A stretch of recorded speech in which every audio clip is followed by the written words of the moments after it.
Lauren, this is what I say. Like, when grown-ups act like grown-ups, it's hilarious how different wrestling can be. Triple H just did an interview where he talked about having disagreements with CM Punk since his return to WWE. And instead of blowing up or playing backstage telephone, they've actually sat down and talked it out and worked like professionals when they've had creative differences. This is, to me, the ultimate difference in WWE and AEW. On one side, you have a group that has management that is acting like adults. And on the other side, you have what I can only equate to like a locker room full of theater kids who don't know. Nobody can lose. Nobody can have varying opinions. It's just everybody's whispering and side-eyeing and cutting each other off mid-promo. It's like Mean Girls in AEW. Yeah. There's cliques. There's hierarchies. Wrestling, at the end of the day, is a team sport, okay? You got to work together to accomplish the goal. I said this about Charlotte Flair. She fucked up. You didn't play like a team, and you almost cost your match at WrestleMania. Now, you've corrected the course, and it feels like you're back in line. But WWE, for the most part, and once again, that's another example of probably Triple H pulling Charlotte to the side and be like, what the fuck are you doing? Yeah. Like, what are you doing? Like, we don't do that here. You want to go over there, you can go wrestle for 400 people. But if you want to be here at WrestleMania where we do 2 nights of 80,000 people, then you're going to have to fall in line. It can't always be the Charlotte show. Mm-hmm. And I think in AEW, they don't understand that mentality. We have to give credit where credit is due.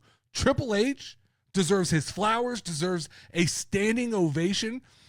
CM Punk is notoriously hard to work with. That is not lost on me. Yeah. He is a ego-driven person. That's what makes him so good at what he does. He believes he knows best at all times. I understand because I tend to have a lot of similarities in that attitude, that I just think I'm right and that I'm going to put my head down.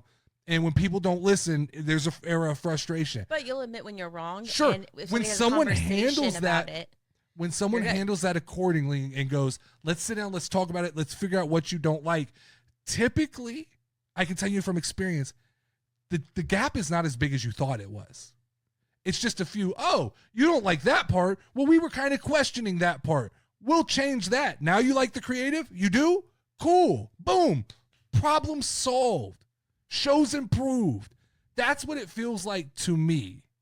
But it's weird in 2025 that the IWC has latched on to a company who basically is run using middle school clique tactics, right? This is who the IWC loves, and they worship Tony Kahn and his tolerance for letting the inmates run the asylum. And then they sit around and talk shit constantly about the company and each that's other. Run by like mature management.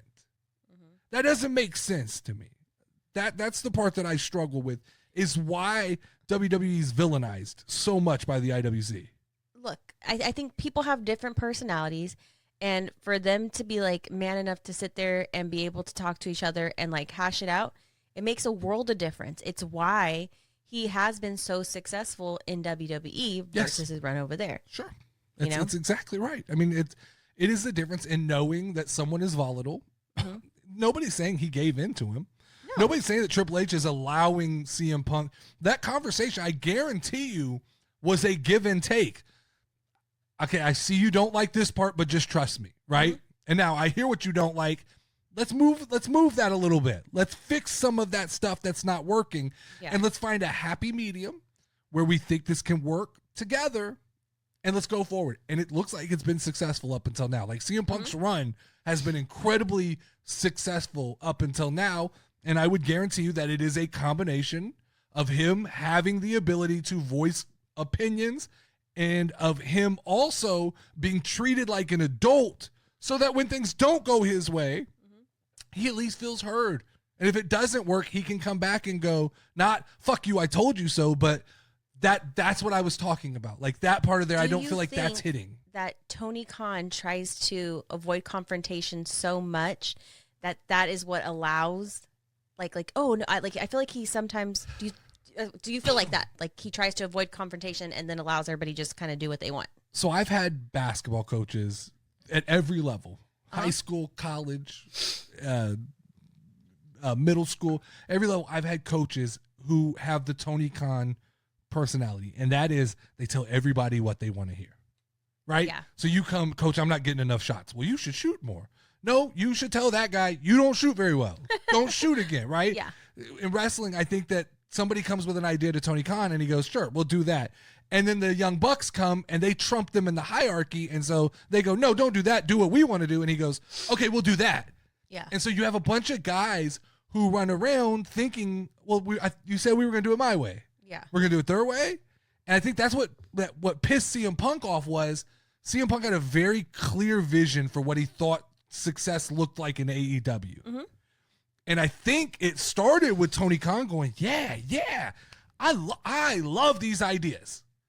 And then at some point, CM Punk caught a little bit of success. Mm-hmm. And the Young Bucks came in and they were like, Tony, you can't let him do that. He's changing what we have here. Mm-hmm. And it did become like Adam Page going into business for himself and the Young Bucks kind of sticking up for him and Punk going like, the fuck are we doing?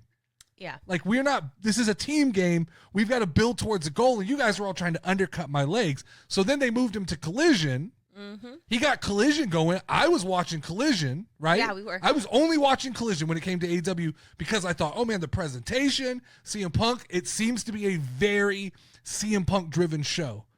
And then all of a sudden, the Young Bucks showed up and all these other people started showing up. I was like, oh, they saw success over here. Now they want to play on this playground because the cameras and the spotlight's on this one. That's what it always felt like. That's what it feels like. And it just feels like Tony Khan can never, at some point, he's got to look at somebody and go, no, you can't do that. And he just never does that.